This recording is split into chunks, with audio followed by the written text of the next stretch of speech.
ආයුබෝවන් මගේ දොළපතල හැමදෙනාටම. ඉතින් ඔන්න අද ඔයාලට මම අරගෙන ආවිල්ලා තියෙන ඉතාමත් ලස්සන ආදර්ශමත් ඉංග්‍රීසි කතාවක්. ඉතින් ටීචර්ත් එක්කම අපි මේ කතාව කියවමු. The little lantern that shined the brightest. මේ කතාවේ නම තමයි The little lantern that shined the brightest. ඒ කියන්නේ පුංචි කූඩුව The little lantern පුංචි කූඩුව ඉතාමත් දීප්තිමත්වම බැබළුණු වඩාත්ම දීප්තිමත්වම බැබළුණු පුංචි කූඩුව. Let's move on to the story. In a small village there was a festival every year called the Night of Lights. එක්තරා පුංචි ගම්මානයක හැම අවුරුද්දකම උත්සවයක් තිබුණලු රාත්‍රියේ ආලෝකයන් කියලා ඒ නමින් උත්සවයක් එක ගමක පැවැත්වුණාලු. Children would bring lanterns they made themselves. මෙන්න මේ උත්සවයට ඒ ගමේ ඉන්න කුඩා ළමුන් එයාලා විසින් හදාපු ලස්සන කූඩු රැගෙන ආවලු.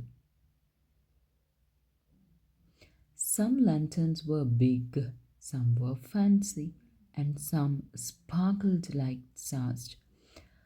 ඒ තිබුණු කූඩු අතරින් සමහරක් ඒවා ඉතාමත් විශාලයි, big, some were fancy, fancy means අලංකාරයි, and some sparkled like stars. Sparkle බැබළුණා සමහරක් කූඩු හරියට තරු වගේ. But a little girl named Mira had only a tiny lantern. මේ අතරේ පුංචි ගැහැණු ළමෙක් හිටියා.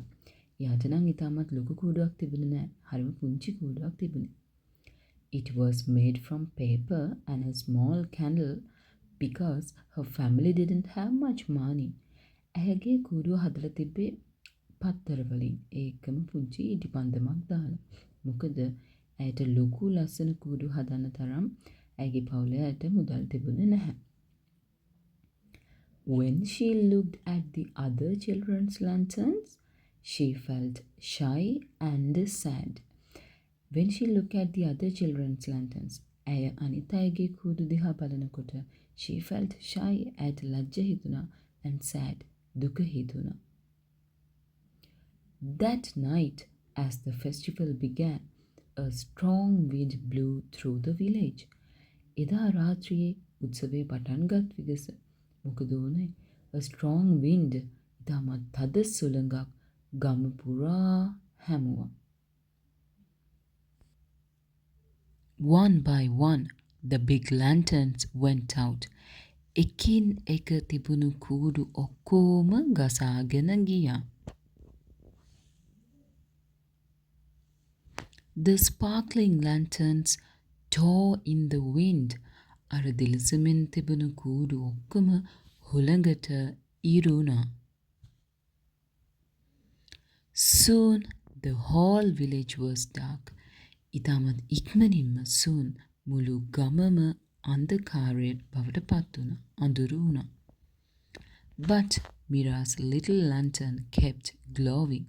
It was small, but she had made it with so much care that the wind couldn't blow it out. නමුත් මිරාගේ කූඩුව විතරක් තවමත් දීප්තිමත්ව බැබලෙනවා. ඇයගේ කූඩුව ඉතාමත් කුඩා වුණත් ඇය ඉතාමත් සලකිල්ලෙන් ඒ කූඩුව සුළඟට විනාශ කළ නොහැකි විදිහට ඉතාමත් ශක්තිමත්ව හදලා තිබුණ නිසා තවමත් ඒ කූඩුව කිසිම හානියක් නැතුව බැබලෙමින් තිබුණා. People began gathering around her. එවිට එම උත්සවයේ සිටි සියලුම මිනිසුන් අර පුංචි මිරා වටා එක්රස් වෙන්න පටන් ගත්තා. මොකද ඒ වෙනකොටත් ඒ උත්සවයට තිබුණු එකම ආලෝකමත් කූඩුව උනේ මිරාගේ පුංචි කූඩුව නිසා. Her tiny lantern lit the path so everyone could safely walk through the festival. ඇයගේ පුංචි කූඩුව මුළු මාර්ගයම ආලෝකමත් කළා. එම නිසා හැම දිනාටම උත්සවයට ආරක්ෂිතව ගමන් කරන්න පුළුවන් වුණා. Mira's light saved the night. The crowd cheered. මිරාගේ ආලෝකයට මුළු රාත්‍රියම ආරක්ෂා කරන්න පුළුවන් වුණා. එතන සිටපු හැමෝම එලෙස ඔල්වර්ට සන් දෙන්න පටන් ගත්තා. Mira smiled, realizing that you don't need to be the biggest or the fanciest. Your light can still shine the brightest. ඉතින් අවසානයේදී මිරා hina වෙලා තේරුම් ගත්තා තමන්ට ආලෝකය දෙන්න දීප්තිමත්ව බබලන හැම වෙලාවෙම තමන් ළඟ විශාලම දේවත් ලස්සනම දේවත් තියෙන්න ඕන කියලා දෙයක් නෑ කියන එක මිරා අවසානයේදී තේරුම් ගත්තා. Moral of the story මේ කතාවෙන් දෙන ආදර්ශය තමයි believe in yourself even if you feel small. තමන් ළඟ තියෙන දේවල් ඉතාමත් පොඩි ප්‍රමාණයක් තමන් කුඩා කෙනෙක් කියන දේවල් වලදී වුණත් තමන් විශ්වාස කරන්න ඕනේ තමන්ට දෙයක් කරන්න පුළුවන් කියන එක. ඒ කියන්නේ අපිට යමක් කරන්න අවශ්‍යයි නම් ඒකට අපි ළඟ තියෙන දේවල් ප්‍රමාණවත් නැහැ. අපි පුංචි වැඩි කියලා හිතන්න කිසිසේත්ම අවශ්‍ය නැහැ.